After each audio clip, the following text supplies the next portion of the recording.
Good morning dear students, आपका हमारे YouTube channel में स्वागत है। कल हमने बात की थी फलन के बारे में, फलन की परिभाषा को हमने देखा था।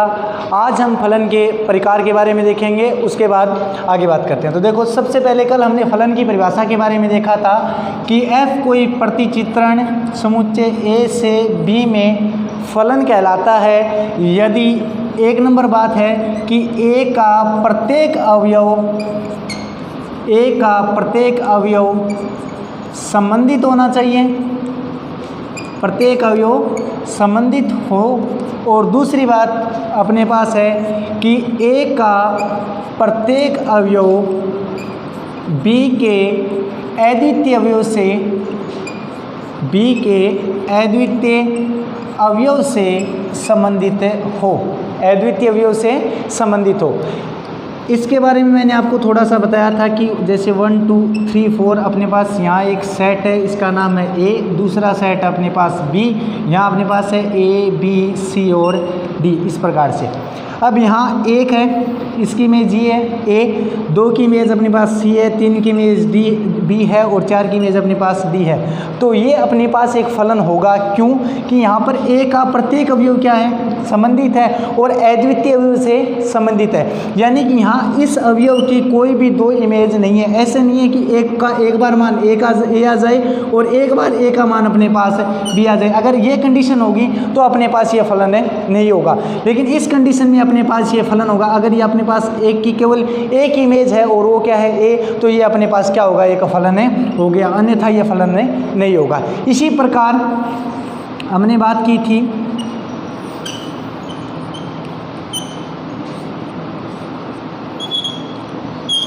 ये अपने पास एक फलन होगा क्योंकि यहाँ ये जो अवयव है इसकी अवयव इमेज अपने पास कितनी है, एक है। जो 2 है इसकी इमेज कितनी है, A है। 3 है इसकी इमेज कितनी है, A है। A के प्रत्येक अवयव की क्या है, इमेज है और अद्वितीय इमेज है। ऐसा नहीं है कि एक की अपने पास 2 इमेज आ गई, एक बार तो A और एक बार B। अगर इस प्रकार की कंडीशन होगी तो फलन नहीं होगा। लेकिन अपने पास भिन्न भिन्न अवयवों की एक इमेज हो सकती है, लेकिन एक अवयव की भिन्न भिन्न इमेज नहीं हो सकती। अगर एक अवयव की भिन्न भिन्न इमेज होती है तो वो फलन नहीं होता, लेकिन भिन्न भिन्न अवयवों की एक इमेज होती है तो वो फलन हो सकता है। ठीक है, तो ये अपने पास फलन की परिभाषा हो गई। अब इसके बाद हम बात करें तो मेरे पास एक फलन है, उसके बारे में हम थोड़ा सा उसके प्रांत और परिसर के बारे में देखते हैं। जैसे माना कि अपने पास एक फलन है 1 2 3 4 और यहाँ अपने पास है A B C और D। ये इससे संबंधित है, ये इससे संबंधित है, ये इससे संबंधित है और ये भी इससे संबंधित है। ठीक है, ये समुच्चय अपने पास A है, ये समुच्चय B है। तो जो फलन f है उसका प्रांत जो है वो उन अवयवों का समुच्चय होता है जिनकी B में इमेज हो, जिनके B में प्रतिबिंब हो। यानी कि यहाँ A के प्रत्येक अवयव का प्रतिबिंब B में है, इसलिए यहाँ जो समुच्चय A है वो फलन का क्या होगा, प्रांत। प्रांत की यह परिभाषा होती है कि A के उन अवयवों का समुच्चय जिनकी इमेज B में विद्यमान है, और अगर ये फलन है तो इसके प्रत्येक अवयव इसकी इमेज विद्यमान इसमें होगी। तो इस प्रकार हम कह सकते हैं कि F का जो प्रांत है वो क्या होगा, A होगा। F का जो प्रांत है वो क्या होगा, A होगा। और जो समुच्चय B है वो क्या होता है, अपने पास सहप्रांत होता है। जो समुच्चय B है वो अपने पास क्या है, सहप्रांत है। ये अपने पास फलन का क्या है, F का क्या है, सहप्रांत है, F का सहप्रांत। अब मैं बात करूं F के परिसर की, F का परिसर या रेंज। F के परिसर की बात करें तो B के उन अवयवों का समुच्चय जिनकी पूर्व इमेज, B के उन अवयवों का समुच्चय जिनकी पूर्व इमेज A में विद्यमान है, वो सभी अवयवों का पुनः हम समुच्चय बनाते हैं तो वही अपने पास क्या होता है, परिसर होता है। जैसे यहाँ मैं बात करूँ तो A है, इसकी पूर्व इमेज कितनी है, 1 है। B है, इसकी पूर्व इमेज कितनी है, 2 है। C जो है इसकी पूर्व इमेज कितनी है, 2 पूर्व इमेज है, एक तो 3 और एक कितनी, 4। तो अपने पास यहाँ परिसर में कौन कौन से अवयव आएंगे, A B और C। यहाँ 3 अवयव आएंगे, ए, बी और सी, बी के उन अवयवों का समुच्चय जिनकी पूर्व इमेज ए में विद्यमान हो वो क्या कहलाता है अपने पास, परिसर कहलाता है। और परिसर जो होता है वो ऑलवेज सबसेट या फिर इक्वल होता है किसके, सहप्रांत के। ये अपने पास या तो सहप्रांत के बराबर होगा या अपने पास सहप्रांत का क्या होगा, सबसेट होगा। ये चीज़ अपने पास किसके, प्रांत, सहप्रांत और परिसर होते हैं। ए तो अपने पास क्या है, समुच्चय जो ए है वो एफ का क्या है, प्रांत है। बी जो है वो क्या है, सहप्रांत है। और बी के वे अवयव जिनकी पूर्व इमेज ए में विद्यमान है वो इसका क्या कहलाता है, परिसर कहलाता है। ठीक है, इसके बाद हम आगे बात करते हैं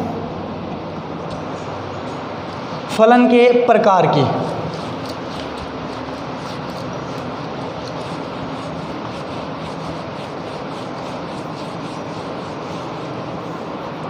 इसके बाद हम बात करते हैं फलन के प्रकार, टाइप ऑफ फंक्शन।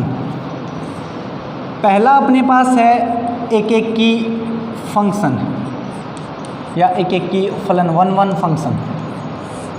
इसके नाम से स्पष्ट है एक एक की, एक एक से जुड़ता है। यानी कि मेरे पास यहाँ कुछ अवयव हैं, इधर कुछ अवयव हैं ए बी सी डी। एक की इमेज ए है, दो की इमेज सी है, तीन की इमेज बी है, चार की इमेज डी है।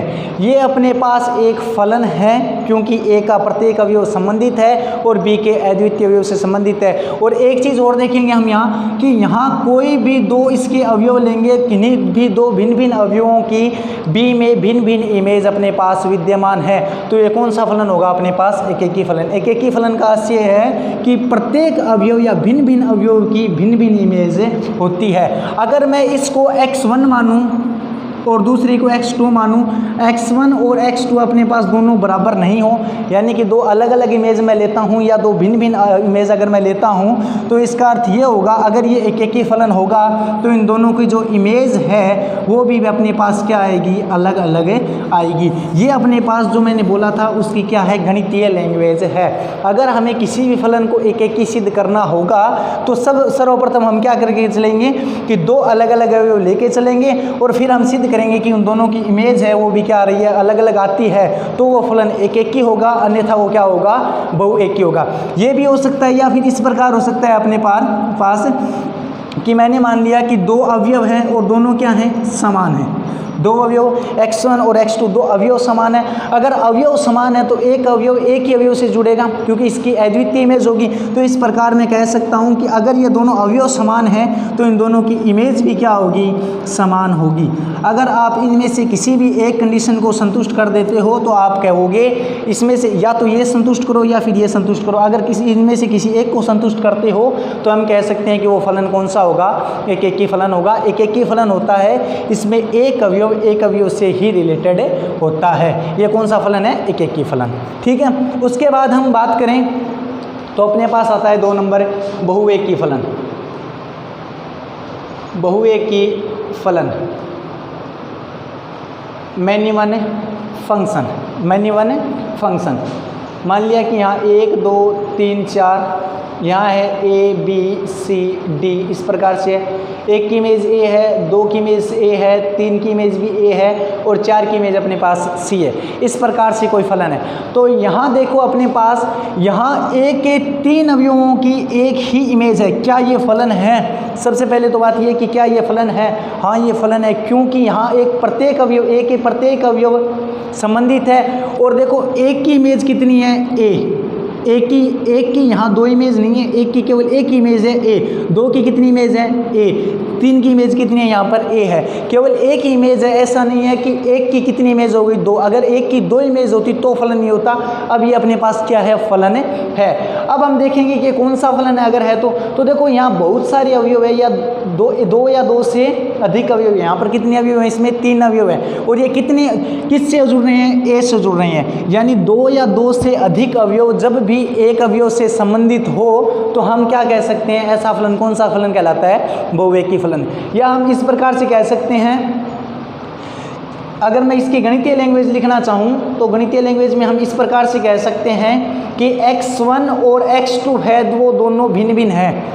x1 और x2 दोनों मैंने अलग अलग लिए, लेकिन फिर भी अगर मैं f के अंडर में इनकी इमेज ज्ञात करूंगा तो इन दोनों की जो इमेज है वो इमेज मेरे पास क्या होगी, समान प्राप्त होगी।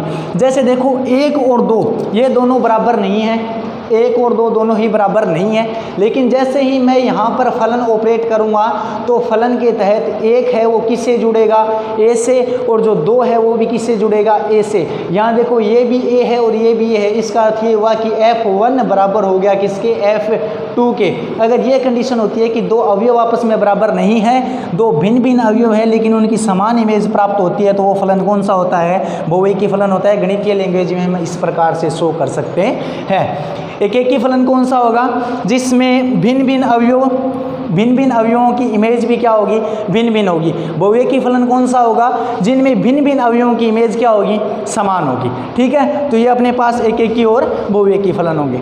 इसके बाद हम बात करते हैं आच्छादक फलन की।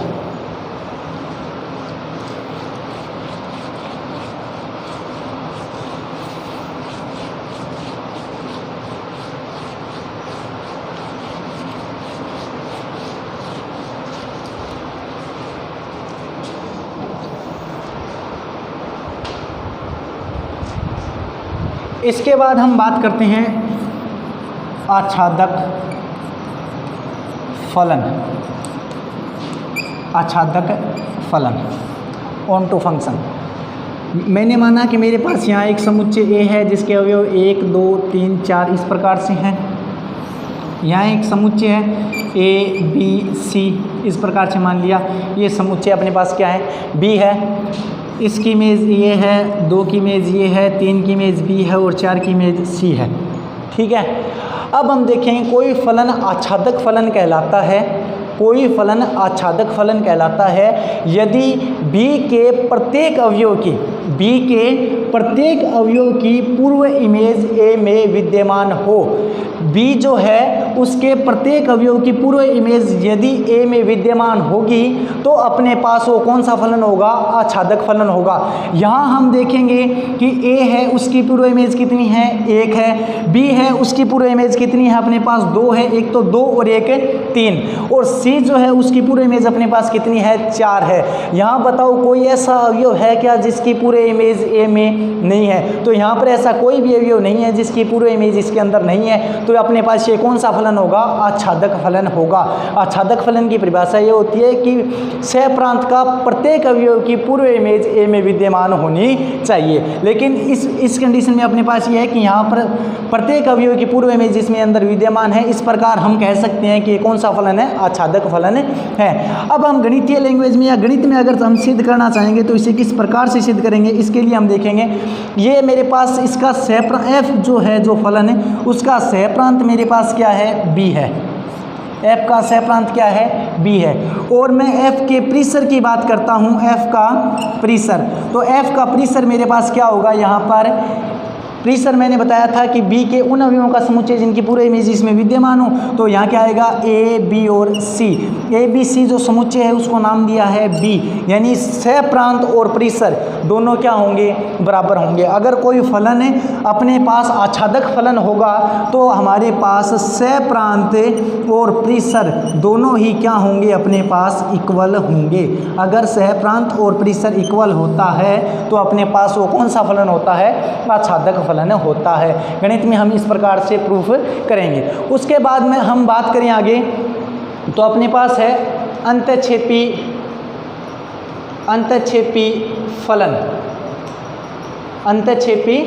फलन इनटू फंक्शन।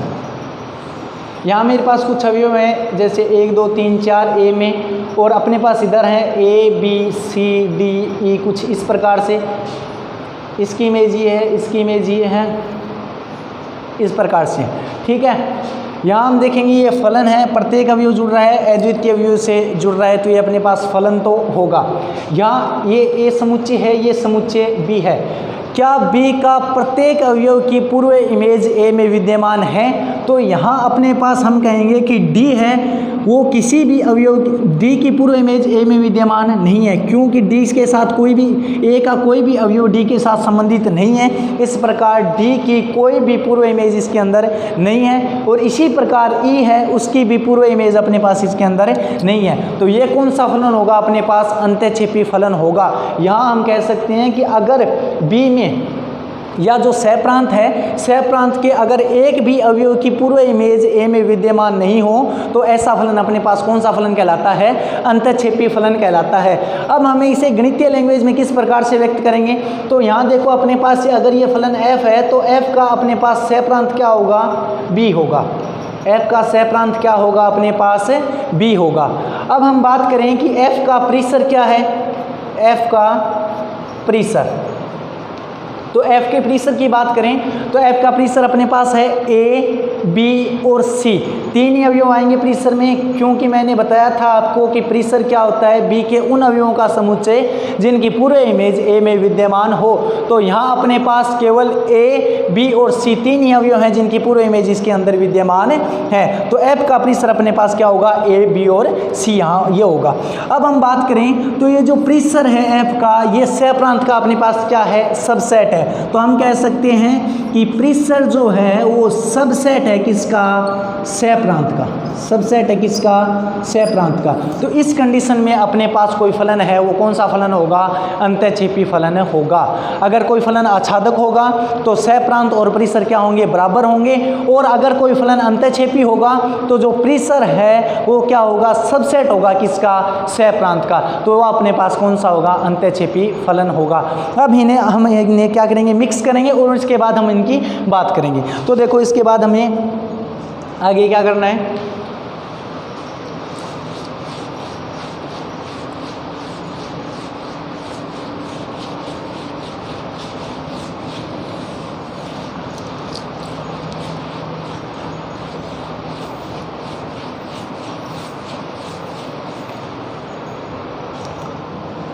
अब यहाँ से हमारे पास चार और प्रकार के फलन बना सकते हैं हम, जैसे एक एक की आच्छादक फलन, एक तो होगा अपने पास एक एक की आच्छादक फलन, एक होगा अपने पास बहुएकी आच्छादक फलन, बहुएकी आच्छादक फलन, ये दूसरा होगा।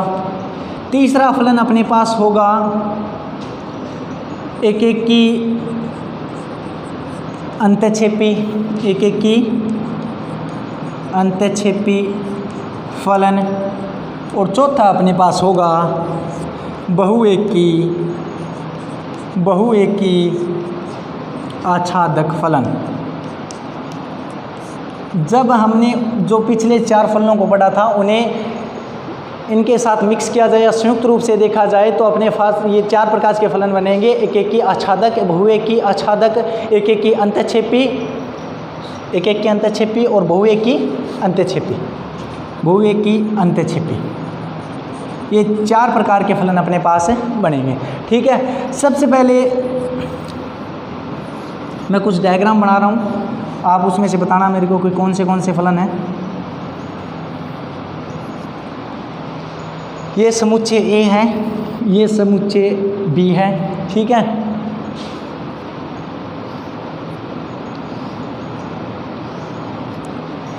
ये अपने पास कौन सा फलन होगा? यहाँ हमने देखा कि दो अवयव हैं, उनकी एक इमेज है। दो या दो से अधिक अवयवों की एक इमेज हो तो वो बहुएकी फलन होता है। ये बहुएकी है। बहुएकी के साथ साथ हम देखते हैं कि यहाँ जो डी है उसकी पूर्व इमेज ए में विद्यमान नहीं है, तो इसके साथ हम कह सकते हैं कि बहुएकी भी है और अंतःक्षेपी भी है। तो ये कौन सा फलन हो गया अपने पास? बहुएकी अंतःक्षेपी, बहुएकी अंतःक्षेपी फलन है, बहुएकी अंतःक्षेपी। ठीक है, मैंने मान लिया यहाँ से यहाँ जो फलन जा रहा है वो F1 है। कौन सा फलन है? F1।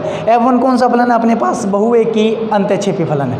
दूसरे की हम बात करें तो यहाँ समुच्चय A है, 1 2 3 4, यहाँ अपने पास है A B C,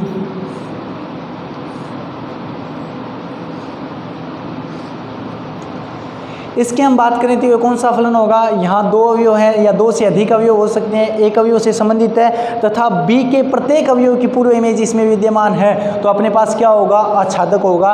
और दो से अधिक अवयव एक ही अवयव से जुड़ रहे हैं तो कौन सा होगा, बहुएकी। तो अगर मैं इसको F2 नाम दूं तो F2 जो मेरे पास है वो फलन कौन सा है, वो फलन है अपने पास बहुएकी आच्छादक फलन होगा। कौन सा फलन होगा, बहुएकी आच्छादक फलन होगा। F2 जो है वो कौन सा फलन है, बहुएकी आच्छादक फलन है। उसके बाद हम बात करें 3 नंबर, 1 2 3 4 और इधर अपने पास है ABCD, ठीक है। यहाँ 1 है वो इससे संबंधित है, 2 है वो इससे संबंधित है, 3 है वो C से संबंधित है, 4 है वो D से संबंधित है, एक अवयव जैसे मान लो E और है अपने पास, ठीक है। तो यहाँ हम देखेंगे कि प्रत्येक अवयव संबंधित है, एक का प्रत्येक अवयव संबंधित है, तो ये तो अपने पास क्या हो गया, एक ही हो गया, एक अवयव एक इससे संबंधित है तो एक ही होगा। लेकिन जो ई अवयव है उसकी पूर्व इमेज इसमें विद्यमान नहीं है, तो कौन सा फलन होगा अपने पास, अंत्यक्षेपी। तो ये अपने पास है एक की अंत्यक्षेपी, एक की अंत्यक्षेपी, ठीक है। कौन सा फलन होगा, एक की अंत्यक्षेपी। अब मैं चौथा और बना रहा हूँ, इसका नाम दे दिया मैंने F3, ये अपने पास कौन सा है, F3। अब चौथे की बात करें, चौथा अपने पास है 1 2 3 4, ठीक है। और यहाँ अपने पास है ABC और D, 1 इससे संबंधित है, 2 C से संबंधित है, 3 इससे संबंधित है और ये D से संबंधित है। इसका नाम अपने पास है F4, A से B, ठीक है। ये अपने पास 4 फलन है और ये लास्ट अपने पास कौन सा होगा, एक की आच्छादक। ये कौन सा होगा, एक की आच्छादक, ठीक है। अपने पास कितने प्रकार के फलन हो गए, 4 प्रकार के। पहला है अपने पास एक की आच्छादक, दूसरा है बहुएकी आच्छादक, तीसरा है एक की अंत्यक्षेपी और चौथा है बहुएकी अंत्यक्षेपी। तो हमने यहाँ देखा कि ये फलन जो है वो कौन सा है, बहुएकी अंत्यक्षेपी है, ये जो है वो क्या है, बहुएकी आच्छादक है, ये एक की अंत्यक्षेपी है और ये एक की आच्छादक है। इस प्रकार से हमने 4 फलन बनाए। अब हम एक चीज़ और जानते हैं कि अगर F अपने पास, प्रतिलोम फलन की परिभाषा हमने 11वीं में पढ़ी है, मैं दोबारा बता रहा हूँ आपको। प्रतिलोम फलन, यदि F A से B में एक फलन है, F A से B में अपने पास एक फलन है, तो F इनवर्स प्रतिलोम फलन कहाँ से कहाँ होगा, B से A में होगा। कहाँ से कहाँ होगा, B से A में होगा।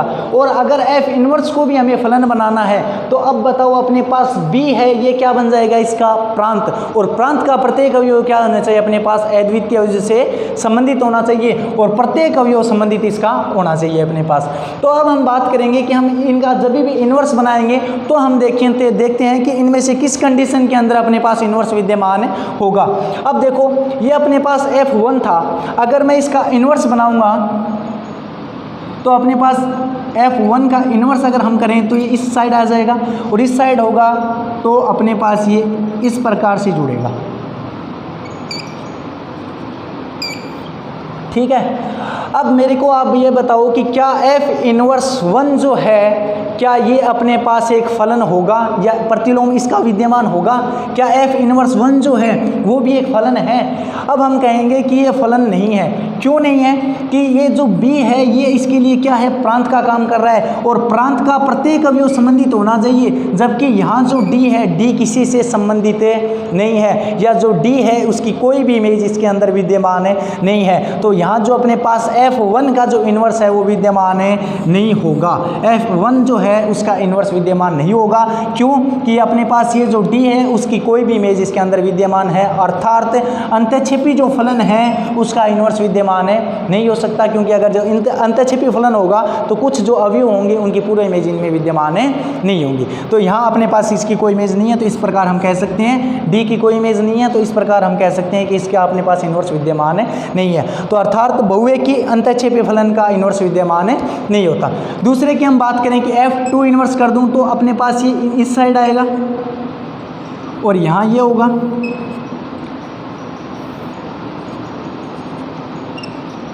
क्या F2 इनवर्स जो है वो फलन है। अब हम देखेंगे कि यहाँ प्रत्येक अवयव है देखो जो बी है उसका प्रत्येक अवयव क्या है, संबंधित है, जुड़ा हुआ है। लेकिन एक चीज़ देखेंगे, यहाँ जो ए है, ए की कितनी इमेज है, ए की 2 इमेज है, एक अवयव की कितनी इमेज हो गई, 2 इमेज हो गई। यहाँ क्या ए की अद्वितीय इमेज है, तो यहाँ ए की अद्वितीय इमेज नहीं है। अगर अद्वितीय इमेज नहीं है तो अपने पास F2 जो F2 का इन्वर्स है वो भी विद्यमान नहीं होगा। क्यों? क्योंकि अपने पास ये जो है उसकी कितनी इमेज आ गई, 2 इमेज आ गई, अद्वितीय इमेज नहीं है। तो इस प्रकार हम कह सकते हैं कि बहुएकी आच्छादक फलन जो होता है वो भी अपने पास उसका भी इन्वर्स विद्यमान नहीं होता है, उसका इन्वर्स विद्यमान नहीं होता है। उसके बाद हम बात करें, ये अपने पास कौन सा है, एकेकी अंतःक्षेपी।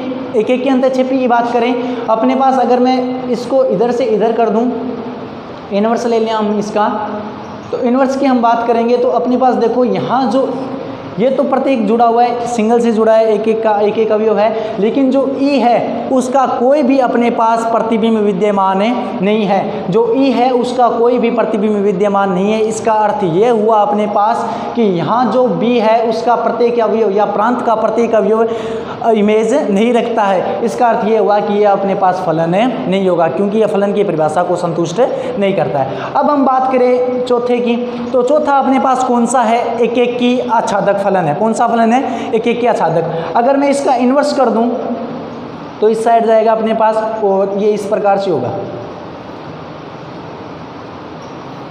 ठीक है, ये इस प्रकार से होगा। अब हम यहाँ पर बात करें तो यहाँ पर प्रांत का प्रत्येक अवयव संबंधित है, प्रांत का प्रत्येक अवयव संबंधित है और प्रांत के प्रत्येक अवयव की अद्वितीय इमेज इसमें विद्यमान है। तो क्या अपने पास इसका इन्वर्स विद्यमान नहीं होगा, तो हमारे पास इसका इन्वर्स विद्यमान होगा। यानी कि हम कह सकते हैं कि F4 जो इन्वर्स है वो अपने पास विद्यमान है। इसका अर्थ हमारे पास, जब हमने इस एग्जाम्पल को देखा तो हमारे समझ में ये आया कि केवल और केवल हमारे पास एक ही कंडीशन ऐसी होती है जहाँ पर अपने पास इन्वर्स फंक्शन विद्यमान होता है, और वो कौन सी कंडीशन अपने पास एकेकी आच्छादक फलन। इसके अलावा कौन सी भी कंडीशन में अपने पास इन्वर्स फंक्शन विद्यमान नहीं होता है। अगर हमें किसी भी फलन का प्रतिलोम ज्ञात करना है तो उस कंडीशन में हमें फलन को क्या करना होगा, एकेकी आच्छादक करना होगा। अब क्या आप मुझे ये बता सकते हैं कि त्रिकोणमिति जो फंक्शन होते हैं, sine theta, cos theta, tan theta, जो कोट थीटा, कोसेक थीटा और कोसेक थीटा जो फंक्शन है, क्या वो अपने पास एकेकी आच्छादक फलन होते हैं? अगर वो एकेकी आच्छादक फलन होते हैं तो हम उसका इन्वर्स ज्ञात कर सकते हैं। अगर वो एकेकी आच्छादक नहीं है तो फिर हमें उसे कुछ विशेष प्रकार से तोड़ना पड़ेगा या विशेष अंतरालों में तोड़ना पड़ेगा और उसके बाद उसका क्या करना पड़ेगा, अध्ययन करना पड़ेगा। मैंने जो भी पिछले 3 या 4 वीडियो बनाए हैं वो वीडियो एक टेबल बनाने के लिए तैयार किए हैं और आपको ये समझ में आ सके कि वो टेबल वास्तव में कहाँ से आई है। बाकी आप अगर सीधा लिखना चाहो तो वो टेबल बुक में दूसरी प्रश्नावली है, उसमें सबसे पहले आपको वो टेबल ही मिलेगी, लेकिन इससे अच्छा है कि पहले आप इन चीज़ों को समझो, ठीक है। तो अब हम आगे बात करेंगे कि क्या अपने पास इन्वर्स त्रिकोणमिति फंक्शन होते हैं वो एकेकी आच्छादक होते हैं। अगर एकेकी आच्छादक नहीं होते हैं तो फिर हम उन्हें कैसे एकेकी आच्छादक में चेंज करके इन्वर्स त्रिकोणमिति बनाते हैं। अगर वो एकेकी आच्छादक नहीं बनाएंगे तो हमारे पास इन्वर्स त्रिकोणमिति नहीं होगी, क्योंकि इन्वर्स त्रिकोणमिति होता है वो त्रिकोणमिति फंक्शनों का क्या होता है, उल्टा ही तो होता है, प्रतिलोमित होता है, ठीक है। तो हमें क्या करना पड़ेगा, सबसे पहले एकेकी आच्छादक उन्हें बनाने पड़ेंगे। एकेकी आच्छादक बनाने के लिए हम क्या करेंगे, उन्हें एक विशेष प्रकार के अंतरालों में क्या करेंगे, तोड़ेंगे और उसके बाद ही उसका अध्ययन आगे करेंगे। तो